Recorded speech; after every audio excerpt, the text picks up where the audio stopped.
রাধে রাধে, সুপ্রভাত আমার সকল প্রিয় পরিবার এবং প্রিয় বন্ধুরা। পূর্ব মেদিনীপুর জেলার ছোট্ট একটি গ্রাম থেকে আমি মানসী। বন্ধুরা, তোমরা যে যেখান থেকেই আমার ভিডিওটা দেখছো, আশা রাখছি খুব ভালো আছো। আর তোমাদের ভালোবাসা এবং আশীর্বাদে কিন্তু আমি বেশ ভালো আছি। ফিরে এসেছি নতুন একটা দিনে, নতুন একটা ভিডিও নিয়ে। আর এখন থেকেই তোমাদেরকে সাথে নিয়েই কিন্তু আমার আজকের ব্লগটা শুরু করলাম। বড়দের প্রণাম এবং ছোটদের ভালোবাসা জানিয়ে আমার নতুন ব্লগে তোমাদের সকলকে জানাই অনেক অনেক স্বাগত এবং অনেক অনেক ভালোবাসা। ভিডিওটা তোমাদের যদি কোনো অংশ একটু ভালো লেগে থাকে তাহলে একটা লাইক এবং একটা কমেন্ট করে দিও। নতুন বন্ধু হয়ে যারা আমার এই ভিডিওটা দেখছো, তো তোমাদেরকে জানাই ভিডিওটা একটু স্কিপ না করে পুরো ভিডিওটা দেখার অনুরোধ রইল। তার মধ্যে যদি ভিডিওটা একটু ভালো লেগে থাকে তাহলে একটা লাইক এবং একটা কমেন্ট করে সাবস্ক্রাইব করে পাশে থাকতে পারো। পুরাতন বন্ধু যারা হয়ে আমার ভিডিওটা দেখছো, তো তোমাদেরকে তো কিছুই বলার নেই। তো তোমাদেরকে অসংখ্য অসংখ্য ধন্যবাদ জানিয়ে আমার আজকের ভিডিওটা শুরু করলাম। আর ওই যে দেখো, সকালবেলায় একেবারে চলে গিয়েছিলাম ওই যে রান্নাঘরটাতে, বাসনপত্র সব বের করে নাতা টাতা দিয়ে দিলাম। তো এখন কিন্তু চলে এসেছি পুকুর পাড়ে। আর এই যে পুকুর পাড়ে কিন্তু বাসনগুলো মেজে নিয়ে চলে যাব। আসলে কি বলতো, এই যে একটা ঘাটের উপরেই আমাদের কিন্তু অনেক পরিবার ব্যবহার করে। আর ওই যে আমাদের শাশুড়িমার ঘরে তো আমাদের 3 যা, তো পাশের ঘরেও একটা যাও মাঝে মাঝে আসে। তো যাই হোক, একেবারেই কিন্তু জাম করে রাখলে চলে না। তো কিছুটা সময় রেখে দেওয়ার পরে সময় সাপেক্ষে দেখে পুকুর পাড়ে কিন্তু কালো করে নিতে হয়। তো যার কারণে দেখো এখন কিন্তু ফাইনালি আমার কিন্তু বাসন টাসনগুলো পুরো মাজা ঘষা হয়ে গেল। তো এখন কিন্তু ঘর দুয়ারগুলো ঝাঁট দেবো বলে ওই যে বাসন মেজে ওই বাড়িতে নিয়ে চলে যাচ্ছি। আর এই যে সকালবেলাটাও যেন তো ভীষণ গরম, কালকে রাত থেকেই যেন কি গরম লাগছিল। আর ঘরের মধ্যে যেন চারিদিকটা পুরো বন্ধ ছিল, তো আবার যেন রাতের মধ্যে ফ্যান চালিয়ে ঘুমাতে হচ্ছিল। আর এই যে দোঠেলা ওয়েদার, কখনো ঠান্ডা আবার কখনো গরম, আর এই দোঠেলা ওয়েদারের জন্য কিন্তু ভীষণ মানুষের শরীরটা কষ্ট হচ্ছে। কারো বা সর্দি কাশি ছাড়ছে না, আবার কারো বা অ্যাসিড খুব হচ্ছে। তো যাই হোক, তোমাদের দাদাভাইয়ের কিন্তু আবার ভীষণ শরীর খারাপ, এইদিকে না কাশি খুব হচ্ছে, আবার কফও জমে গিয়েছে, কি বিভৎস শরীরটা খারাপ করেছে। তো আজকে আবার ভাবলাম যে ওষুধটা ফাইনালি নিয়ে এসো। তো নিয়েও এসেছিল। তো আমি কিন্তু 200 টাকা দিয়েছিলাম, আমার কাছে যেটুকুনি ছিল সামর্থ্য আমি দিয়েছিলাম, তো তাতে কুলায়নি। তো তোমাদের দাদাভাই এসে বলেছিল যে 450 টাকার ওষুধ। আর ওই যে সিরাপ এবং ওই যে অ্যান্টিবায়োটিক দুটোই নিতে হয়েছিল। এতটাই শরীর খারাপ হয়েছিল, ওই যে হুট করে মানুষের কখন যে কি হয় সেটা আর বলা যায় না। বেশ ভালোই ছিল জানো তো, কাল পরশুর দিক থেকে না এতটাই শরীরটা খারাপ হলো। তো কিছু করার নেই, আমাদের পরিবারের মধ্যে কখন যে কি হয়ে যায় সময় সাপেক্ষে পয়সা করি কিন্তু হাতের মধ্যে রাখতেই হয়। আর আমাদের মধ্যবিত্ত পরিবারে কিন্তু এটুকুনি ভীষণ চাপ ব্যাপার, যে কখন কি হয়ে যায় বলা যায় না। তো যাই হোক, গোবিন্দর ইচ্ছা বা ভগবানের আশীর্বাদ, তোমাদের আশীর্বাদে কিন্তু এতটা কষ্ট করতে হচ্ছে না। তো যেমন তেমনই চলেই যাচ্ছে। তো যাই হোক বন্ধুরা, ওই দিকে আবার দেখো আমি চান টান করে চলে এসেছি। আর এখন দেখো পুজো দিতে চলে এসেছি। আর পুজো টুজো দেওয়ার পরে না ফাইনালি দেখো আমি চলে এসেছি এই যে জল রুটি বানাবো। আমার আগের দিনের ভিডিওতে পিয়ালি দিদিভাই বলেছিল কমেন্ট করে, আমার অফিসেরই একজন দিদিভাই কমেন্ট করে বলেছিল যে সোমবার দিন জিপিতে জল রুটি নিয়ে যাওয়ার জন্য। তো যার কারণে কিন্তু আজকে কিন্তু একটু বেশি করে এই রুটিটা করলাম, ওদেরকে কাছে নিয়ে যাওয়ার জন্য। আর তার সঙ্গে কি বলতো, আমরাও খাবো এই সিদ্ধান্ত করেও কিন্তু করেছি। আর তবে খাবো বলে তৈরি করেছিলাম, কিন্তু আমি খেলাম না, ওই একটাই রুটি খেয়েছিলাম। তো আমার একজন যা, ও কিন্তু গলা রুটি খেতে বেশ পছন্দ করে, তো ও কিন্তু খাবে। তো যাই হোক বন্ধুরা, ওইদিকে দেখো আমি কিন্তু কাজগুলো করতে করতে তোমাদের সুন্দর সুন্দর দিদিভাইদের সুন্দর সুন্দর উত্তরগুলো দিয়ে দিই। আগের দিনের ভিডিওতে যে সকল দিদিভাইরা আমার ভিডিওতে কমেন্ট করেছো, ওই যে জেনিউন লাইন থেকে ভিডিওতে কমেন্ট করেছো, আসলে এটাই হচ্ছে মেয়েদের বাস্তব জীবন। দারুণ লাগলো ভিডিওটা। তো সবার প্রথম জানাই তোমাকে অনেক অনেক ধন্যবাদ আমার ভিডিওটা দেখার জন্য। আবার এত সুন্দর একটা কমেন্ট করার জন্য তোমাকে জানাই অনেক অনেক ধন্যবাদ। ওইদিকে সোমা দিদি ভাইও কমেন্ট করেছো, কত সুন্দর করে মাটি দিয়ে ঘর মুছলে খুব ভালো লাগলো। তো দিদিভাই দেখো, আমি কিন্তু মাটি দিয়েছিলাম খুবই কম, সামান্য পরিমাণে। আসলে কি বলতো, আমাদের মাটির ঘর দুয়ার তো ঝাড় দিলে ভীষণ ধুলো ময়লা, যার কারণে কিন্তু একটু গোবর মাটি দিয়ে কিন্তু সুন্দর করে লেপে নিয়েছিলাম। তো তোমাকে জানাই অনেক অনেক ধন্যবাদ। সিম্পল হাউস ওয়াইফ থেকে দিদিভাই কমেন্ট করেছো, দেখা শুরু করলাম দিভাই, শেষ পর্যন্ত থাকবো। অবশ্যই তোমাকে অনেক অনেক ধন্যবাদ জানাই আমার ভিডিওটা দেখার জন্য বা থাকার জন্য, তোমাদের সুন্দর সুন্দর মূল্যবান মানে তোমাদের মানে এত সুন্দর মূল্যবান সময়টুকু আমার ভিডিওর মধ্যে অপচয় করার জন্য।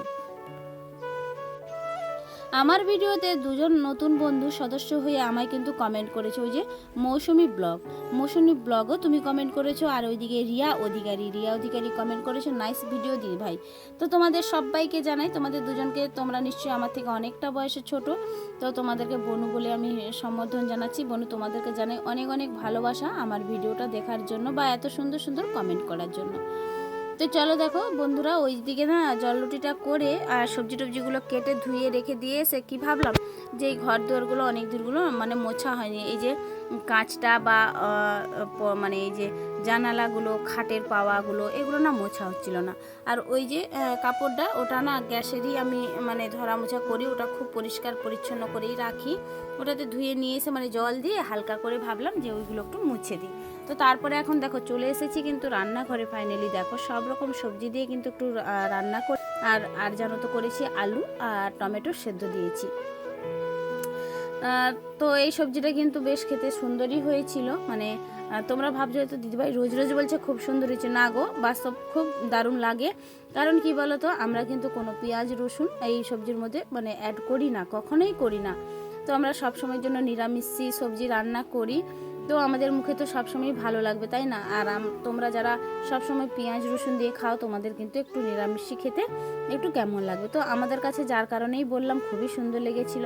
তো এইদিকে আবার ভাবলাম জানো তো তোমাদের দাদাভাইয়ের জন্য একটু ডাল সেদ্ধ করে নিই। ওই যে আজকে কিন্তু সোমবার, আমার নিরাম, তো আমি মুসুর ডালটুকুও খাবো না। আর এই কারণে কিন্তু তোমাদের দাদা ভাইয়ের জন্যই কিন্তু একটু অল্প করেও কিন্তু ডাল বসিয়ে দিয়েছি। আসলে কি বলতো, পুরুষ মানুষ খাবে কি দিয়ে, ওকে একটু ডাল না সেদ্ধ করে দিলে। তো আজ তাই যার কারণে ডালটা ছুগলাম না, বেশ মোটা মোটা করেই কিন্তু ডালটা করে নিয়েছিলাম। ওই বলতে পারো 1 বাটির মতো ডাল হয়েও ছিল। তো ফাইনালি দেখো লুকগুলো একটু দেখে নাও, এই যে সবজি লুকটা এইটাই এসছে। আর ওইদিকে দেখো ডালটা রেখেছি, ডালটা দেখেছো কতটা ডিস্টেন্সে রেখেছি। আসলে কি বলতো, মুসুরির ডাল তো ছোঁয়া হয়ে যাবে, তো যার কারণে অনেকটা ডিস্টেন্সে রেখেছি, আর সবজিটা এইদিকে রেখেছি। আর ওইদিকে দেখো আমার ভাতের হাঁড়িটা তো আছেই, তো ওখান থেকে কিন্তু আলু এবং টমেটোটা বের করে আমি কিন্তু খেয়ে নেব। আর দেখো খাওয়া দাওয়া কমপ্লিট করার পরে না চলে এসেছি ছাদে। আসলে কি বলতো, ওই যে জামা কাপড়গুলো মিলে দিয়ে গিয়েছিলাম, তো এতটাই রোদ, এগুলো কিন্তু আমি মানে পুরো সময় রাখবো না, কারণ চলে যাব যেহেতু, অনেকটা সময় ধরে যদি জামা কাপড় ছাদের মধ্যে থাকে কালার কিন্তু চটে যায়। তো অনেক আগে এসে কিন্তু গুড়ি নেওয়ার কথা ছিল, তো আসতে পারিনি, এতটাই ব্যস্ত। তো ছুটে এসে আগে কিন্তু জামা কাপড়টা গুড়িয়ে রেখে দিয়ে যাচ্ছি নিচে। তো এত এখন গরম, এরপরে না বাইরের মেলা যাবে না, ভাবছি যে এই যে ভেতরটা, ওই ভেতরটায় বাঁশের মধ্যেও কিন্তু আমি নাইটি বা শাড়িগুলো মেলবো। তো এত গরমের মধ্যে একটুতেই কিন্তু জামা কাপড় শুকনো হয়ে যায়। আর এই যে ভেতরে মেলা মানে কি জানো তো, এর যে একটা তাপ বা সেই তাপেই কিন্তু জামা কাপড় শুকনো হয়ে যাবে। তো যাই হোক, ওইদিকে দেখো জামা কাপড়গুলো গুড়ি নিয়ে আমি এখন নিচে চলে যাচ্ছি, এখন কিন্তু রেডি হয়ে যাওয়ার জন্য।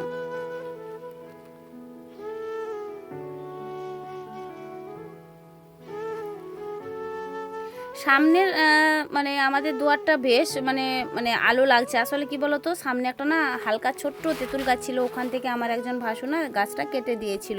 তো যার কারণে দেখো আমাদের কিন্তু দুয়ারটা বেশ আলো ঝকমক করছে। আর সামনে তো আমাদের জানো বকুল গাছটা আছেই, ওই বকুল গাছটা তো আর কাটা যাবে না, তো ওই বকুল গাছটা কিন্তু না থাকলে আরও কিন্তু মানে ঝলমলে রোদটা থাকতো।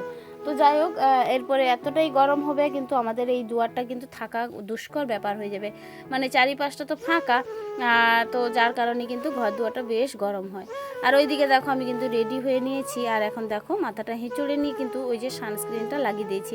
তবে হ্যাঁ, শরীরটা খারাপ কখন করছিল জানো তো, ওই যে ছাদ থেকে যখন নেমে এসেছিলাম ভীষণ শরীরটা খারাপ করছিল, 10 মিনিট কিন্তু পাখা চালিয়েও কিন্তু শুয়ে পড়েছিলাম। তারপরে ভাবলাম যেহেতু যেতে হবে, তো এখন রেডি হয়ে নিই। তো রেডি হয়ে দেখো এখন অফিসে চলে এসেছি। আর এই যে খাবার পেলে কার বা কাজে মন লাগে, তাই না? তবে না গো, এরকম কোনো ব্যাপার না, আমাদের এই সব মানে বান্ধবীরা ভীষণ কাজের সম্বন্ধে ওয়াকিবল। তো যার কারণে কাজ পাটগুলো সেরে নেওয়ার পরে কিন্তু এখন খাওয়ার সময়। তবে এই যে আমি যে জল রুটি বানিয়েছিলাম, ওই জল রুটিটা এনেছি, গুঁড়ো এনেছি সঙ্গে। আর ওইদিকে দেখো কিছুটা মুড়ি ওই একজনই এনেছে, মানে ওই যে কন্ট্রোলের চালে। আর দেখো খাবার বলতে অনেকটাই মটরশুঁটি, কড়াইশুঁটি, আর সঙ্গে ছিল বয়ের কুল। তো তাছাড়া কিন্তু অফিস থেকেও এসেছিলো লিকার চা, বিস্কুট। তবে এত খাবার থাকা সত্ত্বেও কিন্তু আমি খেলাম না। তবে ওই যে একটু হালকা করে মুড়ি খেয়েছিলাম, ওই মুড়িটা কিন্তু মানে খেয়েছিলাম বলতে, যেহেতু শরীরটা খারাপ করছিল জল রুটি তো খেলামই না, সঙ্গে সঙ্গে কিন্তু আর ওই যে আদার্সে কুলও খেলাম না। তো ওই দিকে একটু হালকা করে কিন্তু মুড়ি খেয়েছিলাম। তবে লিকার চাও একটু খেয়েছিলাম, অফিসে খাওয়ার ইচ্ছাটা ছিল না তো জোর করে কিন্তু খেয়েছিলাম। তো দেখো